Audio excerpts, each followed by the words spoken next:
Top 10 Best Action Romance Anime You've Never Seen Before. All the time you guys are asking me to do some more romance on the second channel. Well, here it is. The next few videos will be dedicated only to the best of the best romance animes for my lovey-dovey viewers out there, and I won't disappoint you guys.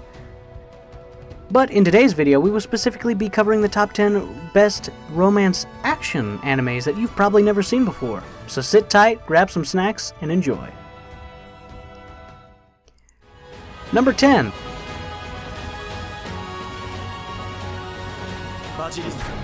Basilisk. For centuries, the Iga and Koga ninja clans have engaged in a bitter war, but when a ceasefire is ordered by the powerful warlord Issei Tokugawa, the two clans are forced to put down their arms. Years later, Genosuke Koga, heir of the Koga clan, and Obora Iga, heir of the Iga clan, have fallen in love. Through marriage, both heirs aim to bring peace to the clans, but their hopes are dashed when flames of rivalry between their clans are reignited, and they are dragged into another war. Ieyasu's two grandsons have both claimed to be the next heir to the shogunate. To resolve this dispute, both the Koga and Iga are ordered to send their 10 best warriors to fight in a bloody battle royale. With each clan representing one of their potential shogunate heirs, 2 scrolls with the names of the fighters are given and are to be marked in blood upon their given fighter's death. The prize for winning is the favor of the Tokugawa shogunate for 1,000 years. Torn between their love for each other and duty to their clans, Genosuke and Obora must ultimately decide the fate of their clans. Number 9. Eden of the East. On November 22, 2010, Japan was hit by a missile strike, a terrorist attack that fortunately did not harm anyone, becoming known as Careless Monday. Quickly forgotten, society goes on about their lives as normal.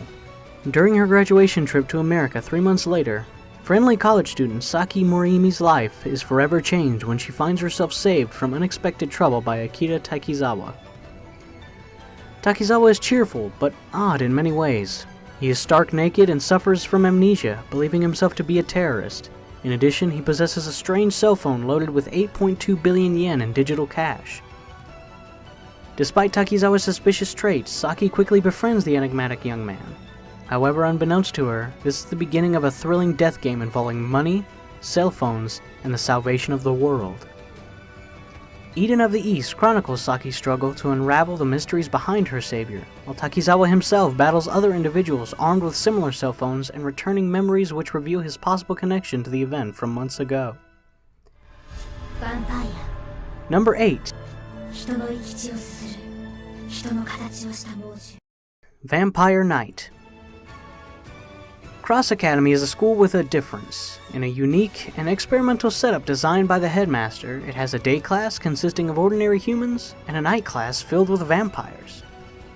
Yuki Cross and her friend Zero Kiryu are school prefects whose job is to make sure the secret of the night class is always safe. They patrol the school grounds at night and supervise the switchover of classes at dawn and dusk to prevent any accidents from happening. While Zero is suspicious of vampires and hates the idea of sharing the same space as them, Yuki admires the night class for their beauty and sophistication. She is especially intrigued by their charming leader, Kaname, because he once saved her life. However, as Yuki quickly learns, not all vampires are admirable like the night class, and as terrible events unfold, Yuki must ask herself whether in a world where vampires are the hunters and humans are prey, peaceful coexistence can really be achieved. Number 7. Undefeated Bahamut Chronicle. Lux, a former prince of an empire named Arcadia that was overthrown via rebellion 5 years earlier, accidentally trespasses in a female dormitory's bathing area, sees the kingdom's new princess Lysisharte naked, incurring her wrath. Lysisharte then challenges Lux to a drag ride duel. Drag rides are ancient armored and mechanical weapons that have been excavated from ruins all around the world. Lux used to be called the strongest Drag Knight, but now he's known as the undefeated weakest Drag Knight because he will absolutely not attack in battle. After his duel with Lysisharte, Lux ends up attending the female-only academy that trains royals to be Drag Knights. Number 6. Eureka 7. In the backwater town of Belforce lives a 14-year-old boy named Renton Thurston. He desires to leave his home behind and join the mercenary group known as Gecko State, hoping to find some adventure to brighten up his mundane life. However, stuck between his grandfather's insistence to become a mechanic like him and the pressure of his deceased father's legacy, the only excitement Renton finds is in his pastime of riding the trapper wave particles that are dispersed throughout the air, an activity akin to surfing. Everything changes when an unknown object crashes through Renton's garage, discovered to be a light-finding operation, a robot capable of riding the trapper waves, specifically known as the Nervish Type 0.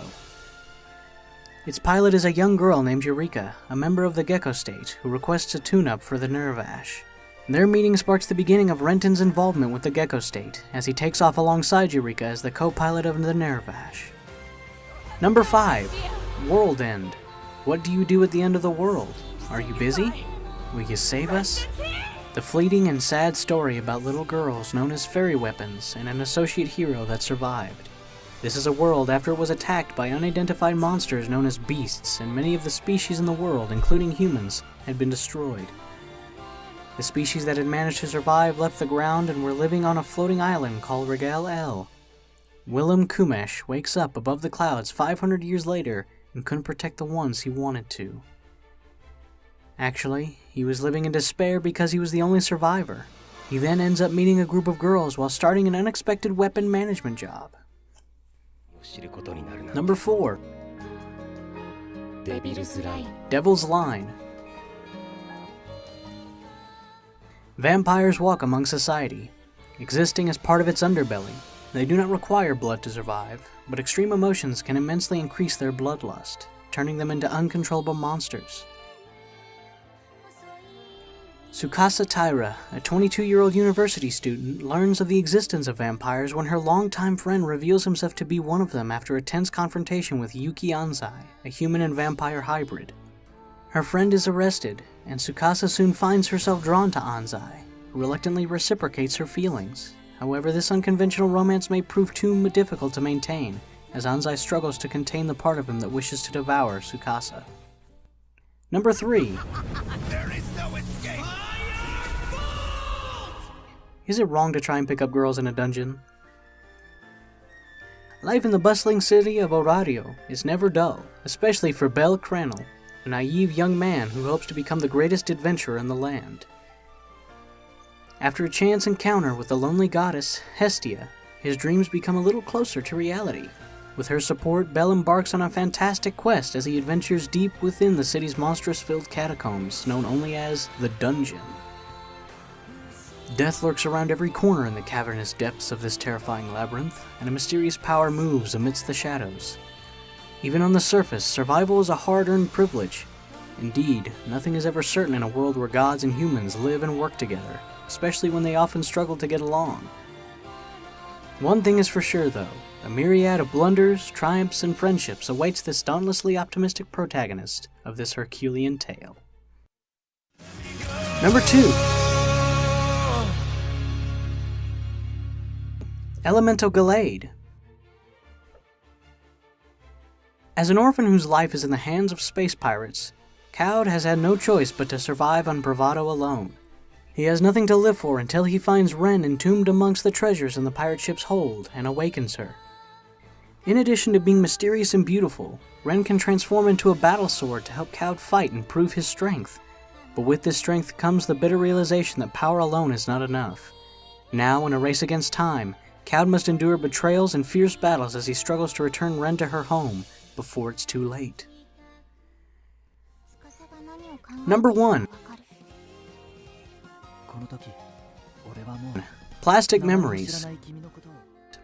18-year-old Tsukasa Mizugaki has failed his college entrance exams, but after pulling some strings, he manages to land a job at the Scion Artificial Intelligence Corporation. Psycorp is responsible for the creation of Giftias, highly advanced androids which are almost indiscernible from normal humans. However, unlike humans, Giftias have a maximum lifespan of 81,921 hours, or around 9 years and 4 months. Terminal Service 1, the station Tsukasa was assigned to, is responsible for collecting Giftias that have met their expiration date before they lose their memories and become hostile. Promptly after joining Terminal Service 1, Tsukasa is partnered with a beautiful Giftia named Ayla. She is a Terminal Service veteran and considered the best in Giftia retrievals. Contrary to her petite figure and placid nature, time is fleeting though, and Tsukasa must come to terms with his feelings for Ayla before her time is up. No matter how much someone desires it, nothing lasts forever. Alright everybody, that's it for today's video, and if you would, drop a like if I left you with one new anime you can walk away with here today. And hey, if you've come this far and haven't subscribed yet, what are you doing? You might as well join the AniTube community as I drop new videos for you guys every day. With that being said, I'll see you all in the next video. Peace!